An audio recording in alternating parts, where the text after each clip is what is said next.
Frente a las costas de Japón yace una estructura sumergida, posiblemente obra de una civilización de hace 10.000 años.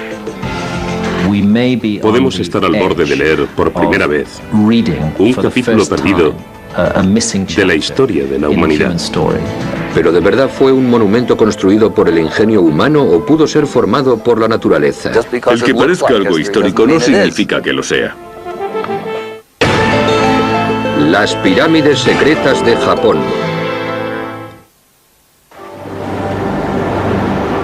Las aguas que rodean la isla de Yonaguni en la costa sudoccidental del Japón son difíciles de alcanzar y aún más difíciles de navegar. Pero las azules aguas del mar de la China ocultan un tesoro de maravillas naturales. Este mundo submarino apenas ha sido visitado salvo por los buceadores japoneses que reclaman esa área del océano como propia.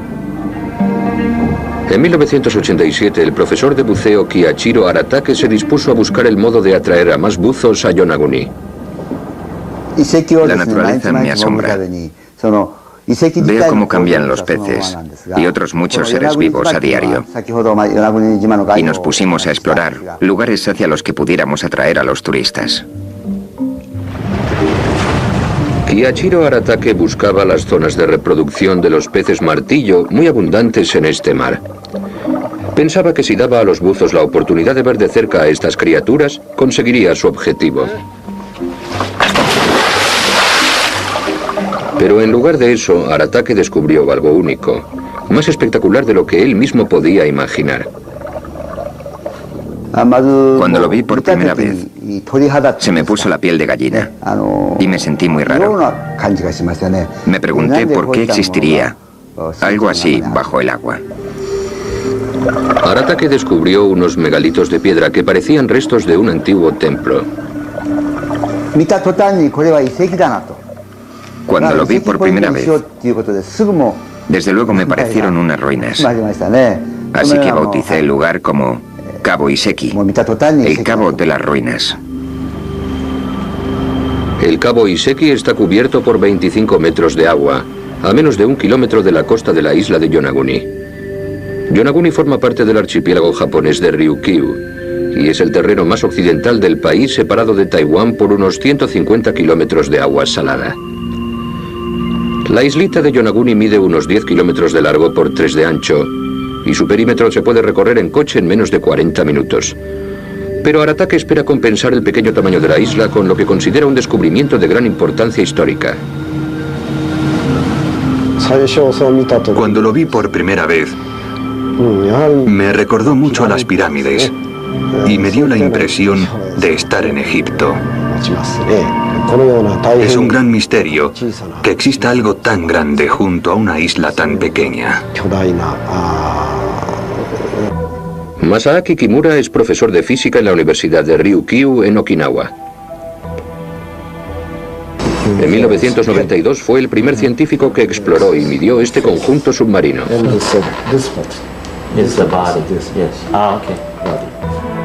La estructura principal mide más de 150 metros de longitud, casi el doble que un campo de fútbol, y es más alta que un edificio de 8 pisos.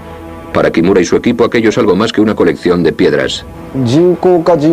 Nuestros estudios demuestran que ese monumento no es artificial,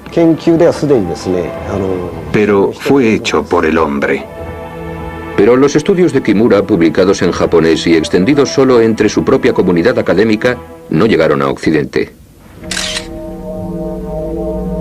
Sin embargo, las fotos del lugar sí llegaron y llamaron la atención de varios buzos occidentales. Entre los primeros en acudir al lugar estuvieron Gary y Cecilia Hagland, un matrimonio de fotógrafos submarinos que han realizado más de 9.000 inmersiones en todo el mundo. La primera vez que nos sumergimos junto al monumento, me pareció que estaba en una película de ciencia ficción, volando sobre una ciudad enorme. Y cuando volví al barco, no tuve palabras para describirlo. Iseki es un lugar mágico para bucear.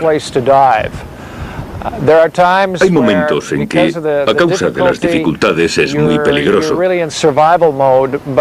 Pero hay veces en las cuales el mar se calma un poco y puedes relajarte y observar, mirar el monumento y preguntarte ¿qué o quién crearía algo así? No tengo la menor duda de que fue hecho por el hombre. Es absolutamente imposible que estuviera ahí, sin más. Sus fotos fueron vistas por el Dr. Robert Schoch, geólogo de la Universidad de Boston, que ha realizado un trabajo totalmente innovador en la datación de la Esfinge de Egipto. Oigo un montón de rumores y la gente me cuenta cosas de magníficos hallazgos que luego resultan no ser ciertos. Así que lo consideré otra de esas cosas cuando oí hablar de ello. Pero luego vi las fotografías y eran verdaderamente fascinantes. Las fotografías del documento impresionaron también a Graham Hancock, antiguo corresponsal del Economist y autor de una serie de libros sobre las estructuras más antiguas conocidas. Hancock inmediatamente se matriculó en un curso de buceo para poder ver el monumento con sus propios ojos.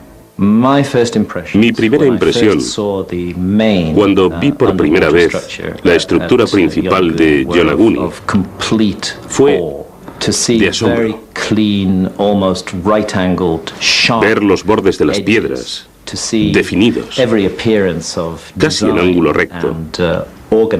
Ver lo que parece consecuencia del diseño y la organización en una inmensa estructura submarina de piedra me hizo sentir una gran emoción, como un misterio. Solo puedo compararlo a lo que siento al entrar en una gran catedral o en la gran pirámide de Egipto. Desde 1997, Hancock ha realizado más de 150 inmersiones en Yonaguni, descubriendo más monumentos. Hay distintas estructuras con características anómalas y extraordinariamente curiosas que no creo que se puedan explicar sin la intervención del hombre a lo largo de 5 kilómetros frente a la costa sur de Yonaguni. Y puesto que todas están sumergidas, yo diría que todas ellas fueron construidas alrededor del mismo periodo. Creo sinceramente que se trata de una gran área ceremonial religiosa.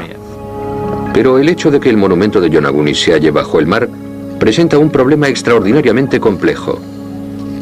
Si todas esas estructuras fueron creadas por el hombre, debieron ser levantadas cuando el terreno estaba por encima del nivel de las aguas.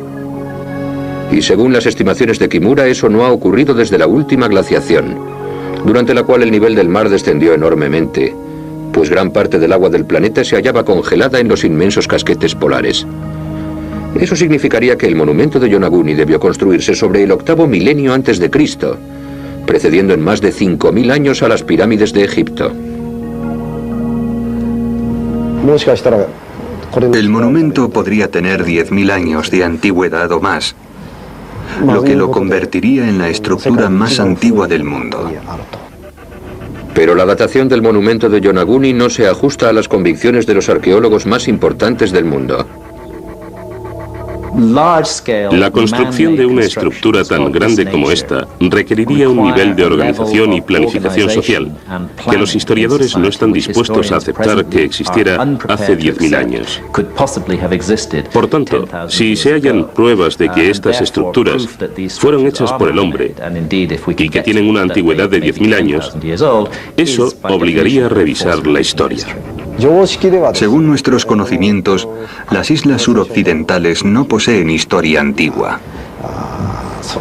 Por lo tanto, si hubiera existido allí una civilización hace 10.000 años, sería una gran sorpresa, algo increíble.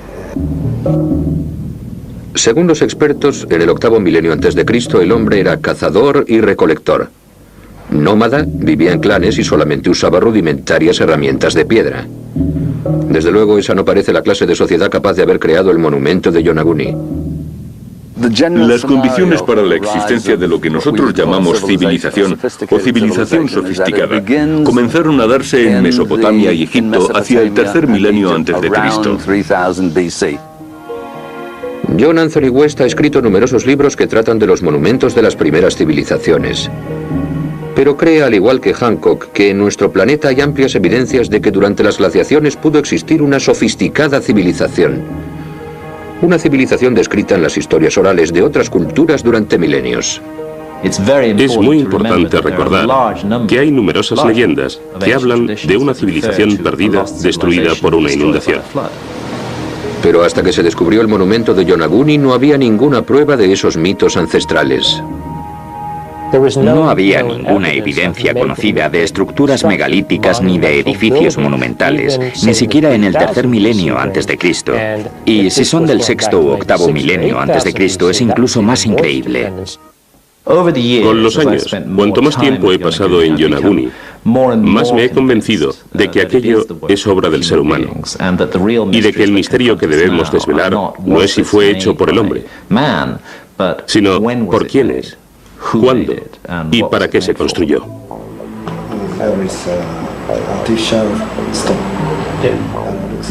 El profesor Masaaki Kimura cree que la última época en que se pudo crear el monumento de Yonaguni fue alrededor del año 8000 a.C., cuando esa parte de Japón aún no estaba sumergida.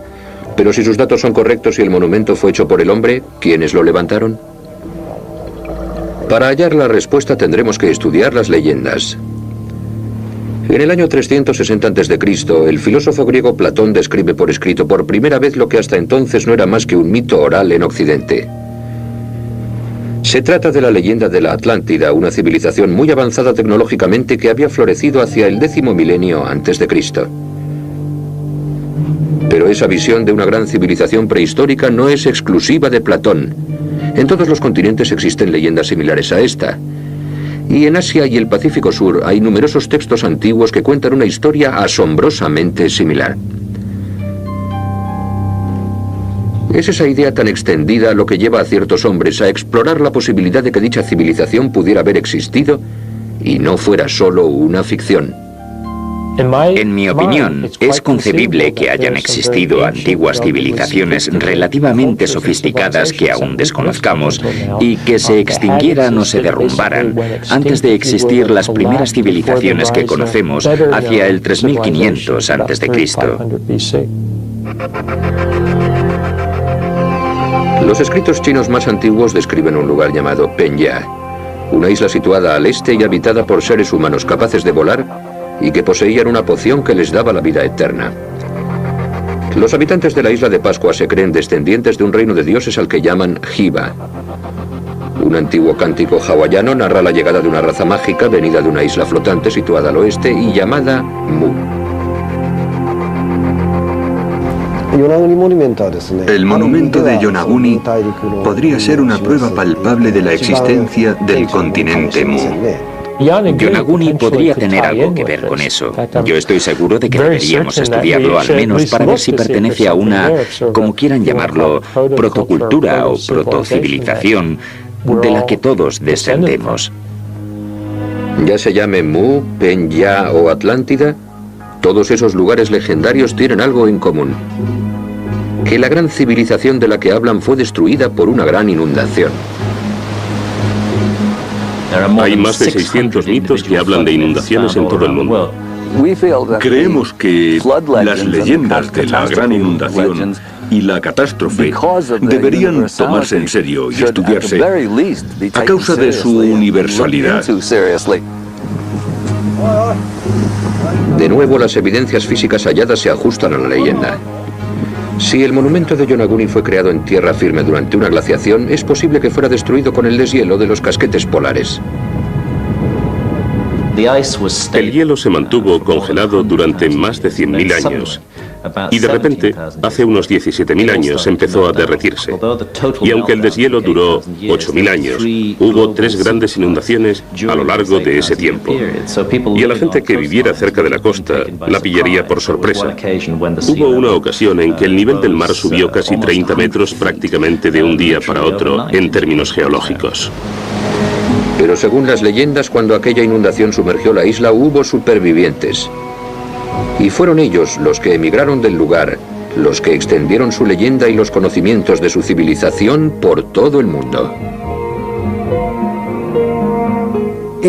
Incluso más importante, creo yo, que las pruebas físicas y las leyendas y los mitos, es la evidencia de unos conocimientos comunes.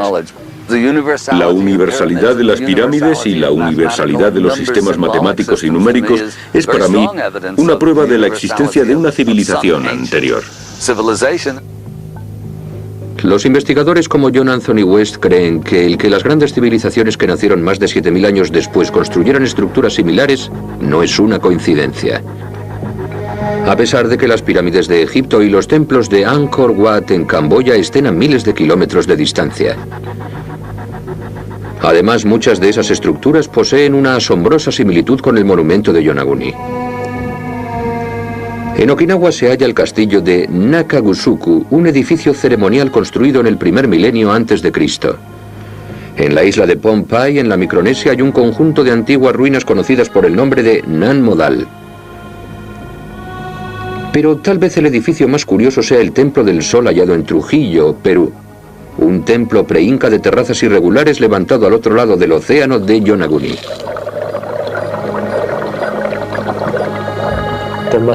Debió de haber una forma de transmitir sus conocimientos de una generación a otra, lo que dice mucho, en mi opinión, sobre el nivel de sofisticación y cultura de un grupo, el que sepa transmitir sus conocimientos.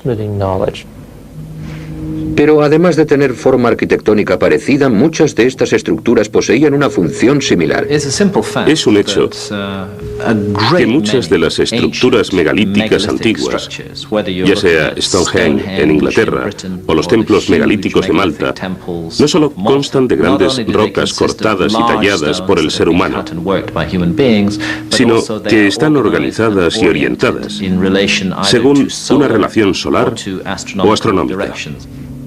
También en esto parece haber un paralelismo con el monumento de Yonaguni.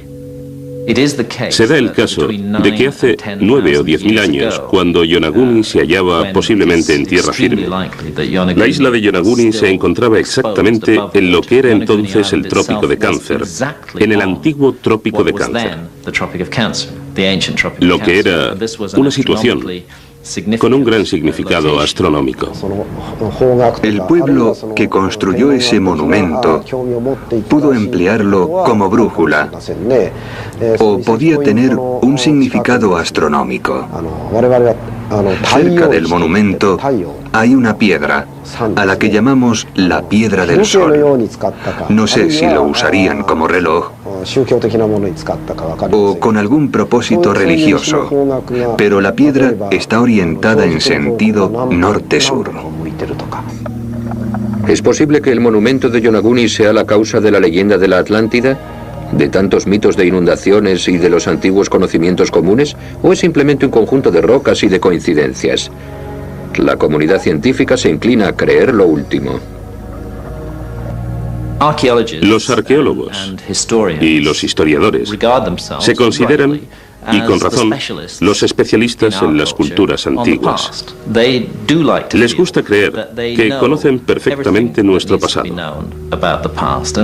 Así que la idea de que exista un episodio importante, totalmente olvidado, es una amenaza para ellos, creo yo. Y cuando se encuentra algún fenómeno curioso, como las estructuras submarinas de Yonaguni, en lugar de investigarlo racionalmente y llegar a conclusiones, la mayoría de los académicos lo ignoran y no quieren saber nada de ello. Sin embargo, ha habido casos en que los académicos han explorado estos lugares míticos y descubierto que existían en realidad. En 1870, el arqueólogo alemán Heinrich Schliemann realizó una excavación en unas ruinas cercanas a Hisarlik, en Turquía, y descubrió que la mítica ciudad de Troya existía en realidad.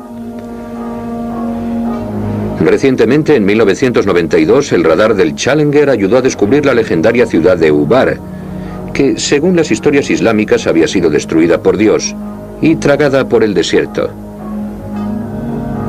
Si se llevaran a cabo estudios similares en Yonaguni, ¿averiguaríamos algo parecido?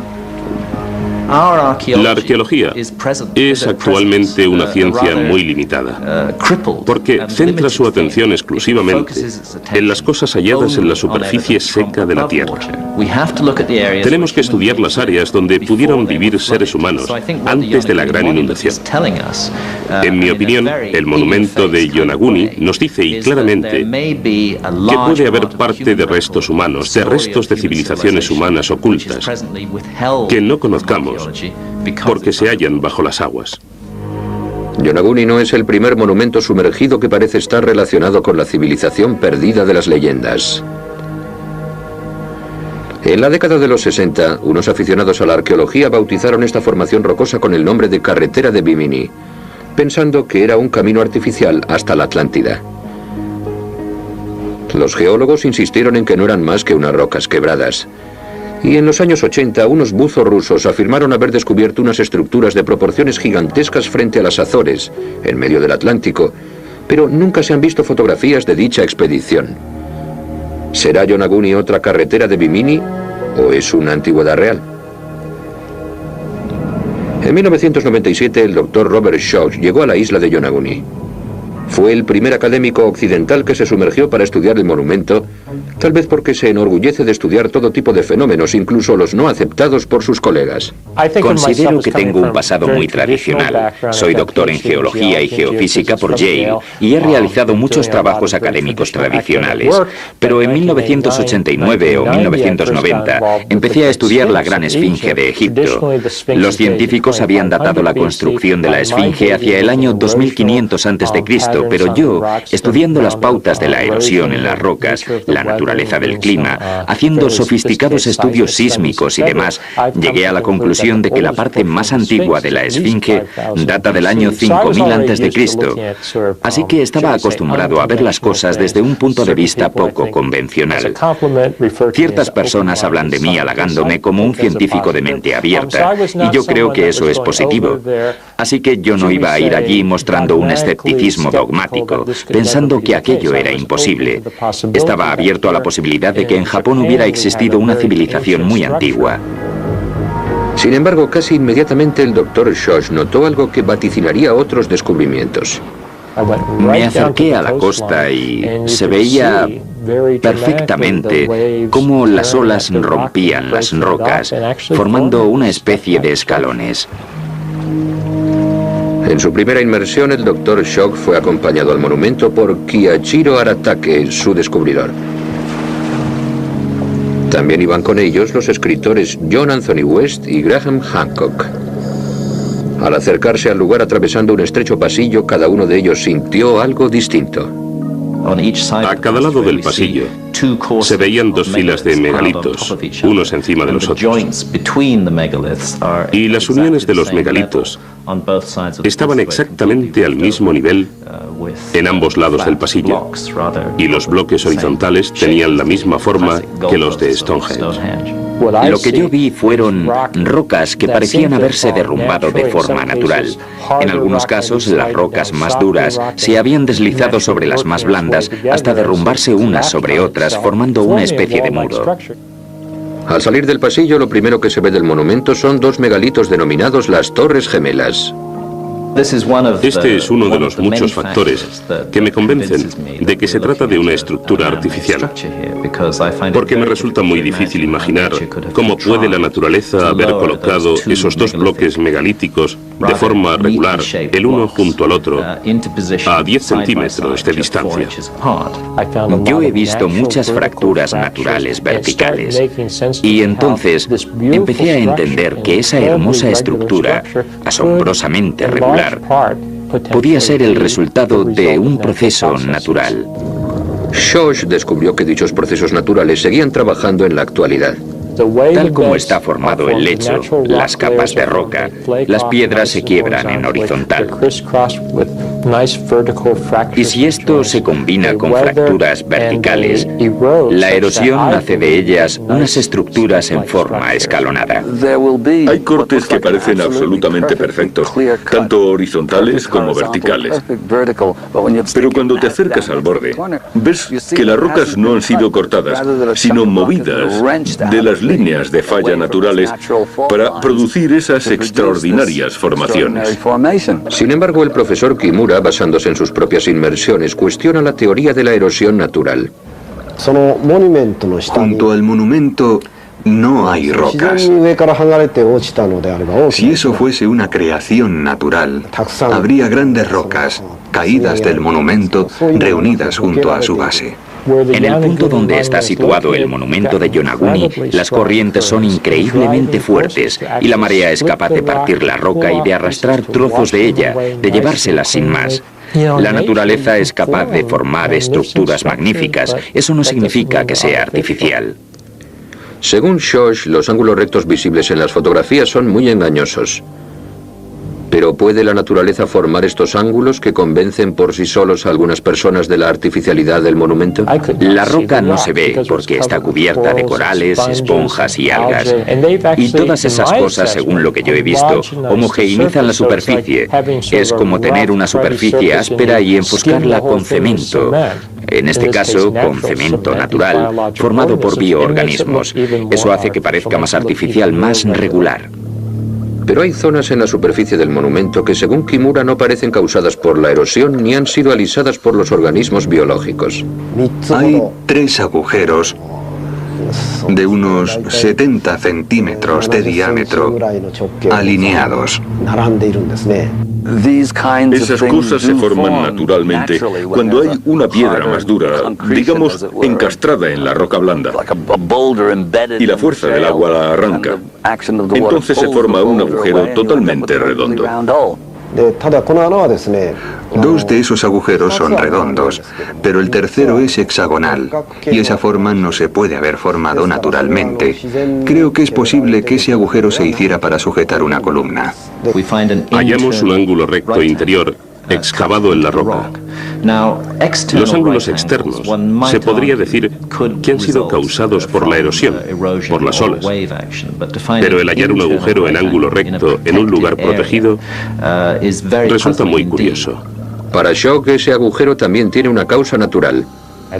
He estudiado esos agujeros con gran detalle en distintas ocasiones y no he hallado evidencias de cinceladas de una causa artificial. Mi hipótesis es que allí había una unión débil o una capa blanda en la cual se han metido organismos vivos y estos se extienden regularmente, creando una serie de agujeros regulares, pero creo que tienen una explicación natural. En la terraza superior del monumento hay formas que parecen haber sido esculpidas.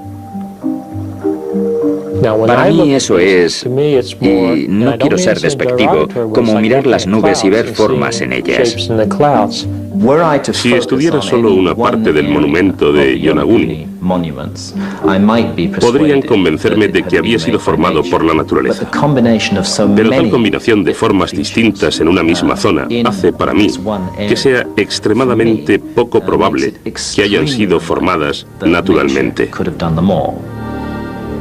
Pero al igual que Hancock está dispuesto a aceptar el trabajo de las fuerzas naturales en el monumento, Schoch también acepta que el hombre pudiera ayudar en su construcción. Hay ciertas cosas, como marcas que me ha mostrado el profesor Kimura, que podrían ser artificiales. En mi opinión, no podemos excluir la hipótesis de que el hombre diera alguna utilidad, aunque fuera una estructura natural, a ese monumento. Es exactamente lo contrario de lo que queríamos descubrir. Pero hasta ahora no hemos encontrado ninguna prueba que nos permita seguir creyendo lo que queríamos creer. El que parezca algo histórico no significa que lo sea. En julio del año 2000, este canal de documentales envió un equipo de filmación a Yonaguni para ver las ruinas de cerca. Sus cámaras fueron las primeras en grabar la existencia de una estructura recién descubierta llamada el escenario. La expedición enviada a Yonaguni no empieza nada bien. En ese momento hay alerta de tifón. Las nubes no presagian nada bueno para los 3 buceadores locales, entre los cuales está Aratake, y los 3 cámaras, entre los que están los veteranos Gary y Cecilia Hagland. Las condiciones climáticas eran malas. Se acercaba un tifón, pero todo el equipo estaba allí. Y yo quería que bajarais, mientras aún era posible. Así que os guié hasta allí. A pesar del oleaje.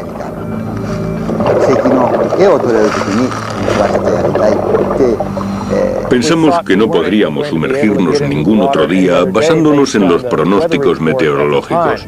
Mientras nos acercábamos al lugar, se hizo más que obvio que no debíamos sumergirnos aquel día. Cuando nos metimos en el agua, la corriente era tan intensa que nunca me había imaginado que existieran corrientes así. He experimentado corrientes fuertes antes, pero esta era intensísima. El equipo se sumergió sobre el monumento y logró captar muchas de las imágenes que estamos viendo en este programa. Estimamos que la corriente debía de tener unos 6 nudos, que es mucho, y no se puede nadar contra algo así. Fueron las peores condiciones que he experimentado nunca en más de 20 años de submarinismo. Sin embargo, para el fotógrafo Tom Holden, la misteriosa belleza del monumento es obvia. Hay una cosa rara en ese lugar. Sientes que allí ha habido gente en otra época. La situación empeora. Aratake hace salir a los buzos. El viaje de vuelta a la costa es muy sombrío. El equipo tendrá que esperar a otro día para poder fotografiar la zona recién descubierta. A la mañana siguiente, Gary Hagland se levanta filosófico. Trabajar en un monumento sumergido es como jugar a los dados o a la ruleta. A veces consigues algo bueno y otras veces te gustaría estar en cualquier otra parte. Ayer todos deseábamos estar en otra parte. Pero al día siguiente por la tarde se da un milagro. El tifón cambia inesperadamente de rumbo. El cielo se despeja y las aguas se ven azules y claras. Según Aratake, eso ocurrió por alguna razón. Creo que se debió a vuestra actitud con el monumento. Os portasteis bien. Dios lo sabe. En la travesía hacia el lugar, el equipo consigue las primeras vistas claras de la preciosa costa del cabo suroccidental de Japón. En el promontorio sur hay varias terrazas que muestran una ligera semejanza con el monumento hundido. Pero lo más asombroso es la impresionante roca de 30 metros de altura en que termina el cabo. Dicha roca puede recordar a la moya de la isla de Pascua y sus conocedores poseen opiniones divididas entre si es natural o artificial. Esta vez la corriente no llega a los 2 nudos y el agua es azul y cristalina. Había salido el sol. El mar estaba en calma y la visibilidad era magnífica. Para un cámara, aquello era un sueño. Poder sumergirnos con las cámaras en esas condiciones en el agua era lo que deseaba. Era muy emocionante. Aratake guió a la expedición hasta un lugar a 1 kilómetro aproximadamente del monumento principal. Al acercarse, los buzos vieron una gran estructura plana con 2 lados elevados. Se trataba del denominado escenario. Cuando vimos el escenario, aquello me dejó atónito, porque sentí que allí había una presencia, que había habido hombres allí hace muchos años. Puede que fuera un altar o un escenario, no lo sé. Puede que fuera algo así como un trono, pero sentí que aquello lo había tocado el hombre hacía muchísimo tiempo. Yo iba siguiendo al ataque de cerca, mientras él nos mostraba los distintos rasgos y se señaló los ojos y luego señaló un área excavada en la roca y creí que quería decir, ven a ver esto. Así que me acerqué con la cámara y luego me di cuenta de que quería decir que eso eran ojos, pero estaba demasiado cerca para verlo. Pero cuando me alejé con la cámara, de repente se materializó. Allí, esculpido junto al escenario, había un rostro. No tengo la menor duda de que fue hecho por el hombre. Es absolutamente imposible que estuviera ahí, sin más. Cuando miro esas caras, esos rostros, no pienso en Egipto, sino más bien en lo que se ve en Centroamérica, sobre todo en algunas esculturas mayas. Y por el lado había otra enorme imagen. Era como un casco o unas alas de pájaro que salían del rostro, grabadas en la misma piedra. Y nadie lo había mencionado hasta entonces. Por eso fue muy emocionante. Pensé, ¿habré descubierto algo nuevo? El equipo pasó el resto del día y todo el día siguiente explorando el área que rodeaba el escenario. Tomaron distintas medidas. La plataforma medía 21 metros de largo por 70 de ancho.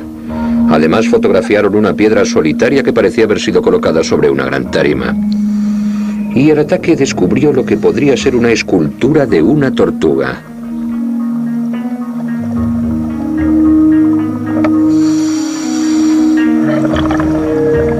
En las rocas había ranuras que podrían ser grabados. Habría que estudiarlo, porque aquí hay más de lo que se sabe. Y creo que podría reescribir la historia. Esta experiencia que hemos tenido ha sido increíble. Probablemente sea la experiencia más asombrosa que he tenido nunca. He tenido la suerte de viajar por todo el mundo y ver algunos sitios maravillosos y realizar inmersiones preciosas, pero esta ha sido inolvidable. Y espero que interesemos lo bastante a los científicos para que intenten desvelar este misterio. Las personas que vienen a ver las ruinas, al principio, se muestran muy escépticas. Pero cuando las ven, bajo el agua, el 99% de ellos quedan fascinados. Y cuando los veo marcharse fascinados, me alegro mucho de haberlas descubierto. Tras 3 días de estudio y grabaciones, el equipo vuelve a tierra firme. Allí revisan la cinta junto a Kiyachiro Aratake, observando con emoción las imágenes recién descubiertas en el escenario de Yonaguni.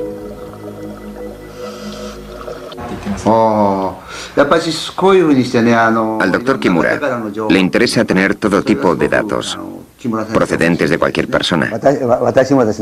He tenido el privilegio de sumergirme con un gran equipo y de realizar 2 nuevos descubrimientos. Se lo comunicaré al doctor Kimura de inmediato. Después, Aratake lleva al equipo occidental a uno de los cementerios más antiguos de la isla, situado en una colina que domina la situación del monumento. Las tumbas no han sido fechadas, pero muestran un gran parecido con los monumentos submarinos que yacen a 1 kilómetro de la costa de Yonaguni. Estas tumbas y las ruinas deben estar relacionadas. Hay ciertas tumbas en Yonaguni que no son como las tumbas tradicionales de Okinawa. Por lo que yo vi, parecen más antiguas y están excavadas en la piedra. Y en realidad muestran una semejanza estilística, si se puede usar ese término, con las estructuras submarinas de Yonaguni.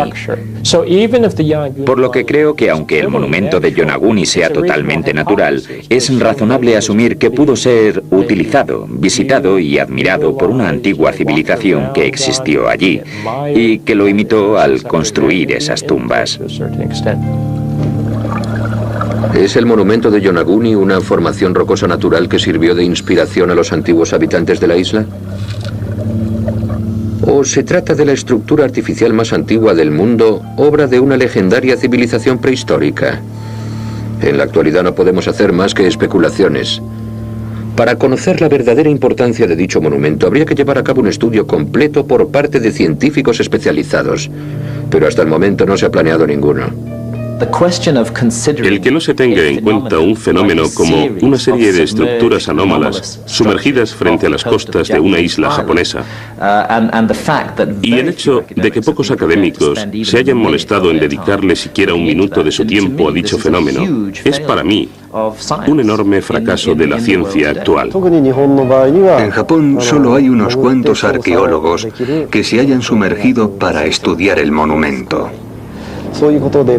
Y los otros académicos, sin haberlo visto con sus propios ojos, sacan conclusiones basadas en su imaginación. Si vinieran, se sumergieran y hablaran con nosotros, estoy seguro de que mis teorías sobre Yonaguni serían más aceptadas. Estoy segurísimo de ello. Solo el tiempo descubrirá el verdadero significado, la auténtica importancia de este descubrimiento. Pero confío en que con el paso de los años se irán descubriendo más cosas acerca de este monumento y el resto de estructuras de Yonaguni, y eso cambiará nuestra percepción de la historia. Si de repente me dijeran y me mostraran imágenes, pruebas fiables de que Aratake o el profesor Kimura habían encontrado alguna inscripción en el monumento de Yonaguni que fuera artificial, sin duda alguna, sería genial. Aplaudiría y cogería el primer avión para ir a verlo.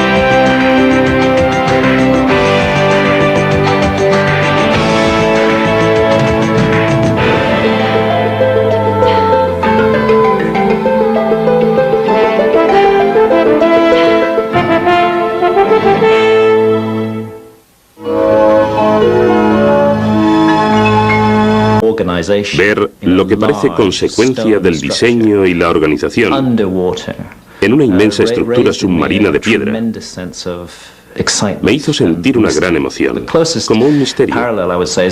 Solo puedo compararlo a lo que siento al entrar en una gran catedral o en la gran pirámide de Egipto. Desde 1997, Hancock ha realizado más de 150 inmersiones en Yonaguni, descubriendo más monumentos. Hay distintas estructuras con características anómalas y extraordinariamente curiosas que no creo que se puedan explicar sin la intervención del hombre a lo largo de 5 kilómetros frente a la costa sur de Yonaguni. Y puesto que todas están sumergidas, yo diría que todas ellas fueron construidas alrededor del mismo periodo. Creo sinceramente que se trata de una gran área ceremonial religiosa. Pero el hecho de que el monumento de Yonaguni se halle bajo el mar presenta un problema extraordinariamente complejo. Si todas esas estructuras fueron creadas por el hombre, debieron ser levantadas cuando el terreno estaba por encima del nivel de las aguas. Y según las estimaciones de Kimura, eso no ha ocurrido desde la última glaciación, durante la cual el nivel del mar descendió enormemente, pues gran parte del agua del planeta se hallaba congelada en los inmensos casquetes polares. Eso significaría que el monumento de Yonaguni debió construirse sobre el 8º milenio antes de Cristo, precediendo en más de 5.000 años a las pirámides de Egipto. De los peces martillo, muy abundantes en este mar. Pensaba que si daba a los buzos la oportunidad de ver de cerca a estas criaturas, conseguiría su objetivo. Pero en lugar de eso, Aratake descubrió algo único, más espectacular de lo que él mismo podía imaginar. Cuando lo vi por primera vez, se me puso la piel de gallina y me sentí muy raro. Me pregunté por qué existiría algo así bajo el agua. Aratake descubrió unos megalitos de piedra que parecían restos de un antiguo templo. Cuando lo vi por primera vez, Desde luego me parecieron unas ruinas. Así que bauticé el lugar como Cabo Iseki, el Cabo de las Ruinas. El Cabo Iseki está cubierto por 25 metros de agua, a menos de 1 kilómetro de la costa de la isla de Yonaguni. Yonaguni forma parte del archipiélago japonés de Ryukyu y es el terreno más occidental del país, separado de Taiwán por unos 150 kilómetros de agua salada. La islita de Yonaguni mide unos 10 kilómetros de largo por 3 de ancho y su perímetro se puede recorrer en coche en menos de 40 minutos. Pero Aratake espera compensar el pequeño tamaño de la isla con lo que considera un descubrimiento de gran importancia histórica. Cuando lo vi por primera vez, me recordó mucho a las pirámides y me dio la impresión de estar en Egipto. Para bucear. Hay momentos en que, a causa de las dificultades, es muy peligroso. Pero hay veces en las cuales el mar se calma un poco y puedes relajarte y observar, mirar el monumento y preguntarte ¿qué o quién crearía algo así? No tengo la menor duda de que fue hecho por el hombre. Es absolutamente imposible que estuviera ahí, sin más. Sus fotos fueron vistas por el Dr. Robert Schoch, geólogo de la Universidad de Boston, que ha realizado un trabajo totalmente innovador en la datación de la Esfinge de Egipto. Oigo un montón de rumores y la gente me cuenta cosas de magníficos hallazgos que luego resultan no ser ciertos. Así que lo consideré otra de esas cosas cuando oí hablar de ello. Pero luego vi las fotografías y eran verdaderamente fascinantes. Las fotografías del documento impresionaron también a Graham Hancock, antiguo corresponsal del Economist y autor de una serie de libros sobre las estructuras más antiguas conocidas. Hancock inmediatamente se matriculó en un curso de buceo para poder ver el monumento con sus propios ojos. Mi primera impresión, cuando vi por primera vez la estructura principal de Yonaguni, fue de asombro. Ver los bordes de las piedras definidos, casi en ángulo recto.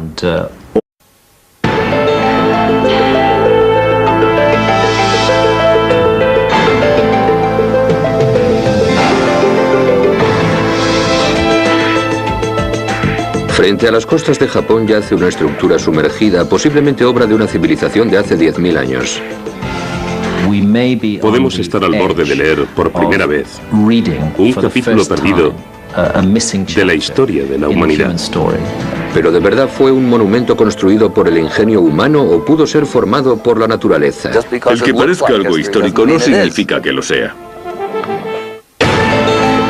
Las pirámides secretas de Japón.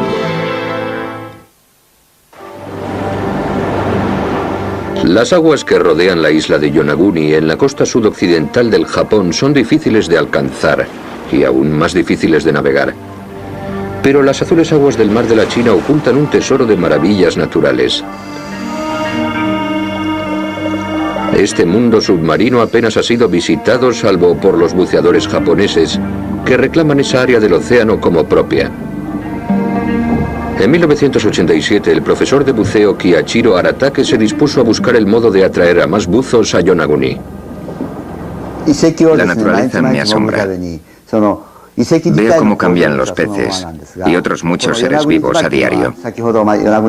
Y nos pusimos a explorar lugares hacia los que pudiéramos atraer a los turistas. Kiichiro Aratake buscaba las zonas de reproducción. Es un gran misterio que exista algo tan grande junto a una isla tan pequeña. Masaaki Kimura es profesor de física en la Universidad de Ryukyu en Okinawa. En 1992 fue el primer científico que exploró y midió este conjunto submarino.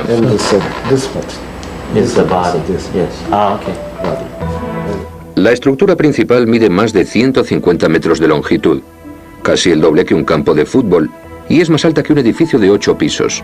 Para Kimura y su equipo aquello es algo más que una colección de piedras. Nuestros estudios demuestran que ese monumento no es artificial. pero fue hecho por el hombre. Pero los estudios de Kimura, publicados en japonés y extendidos solo entre su propia comunidad académica, no llegaron a Occidente. Sin embargo, las fotos del lugar sí llegaron y llamaron la atención de varios buzos occidentales. Entre los primeros en acudir al lugar estuvieron Gary y Cecilia Hagland, un matrimonio de fotógrafos submarinos que han realizado más de 9.000 inmersiones en todo el mundo. La primera vez que nos sumergimos junto al monumento, me pareció que estaba en una película de ciencia ficción, volando sobre una ciudad enorme. Y cuando volví al barco, no tuve palabras para describirlo. Iseki es un lugar mágico.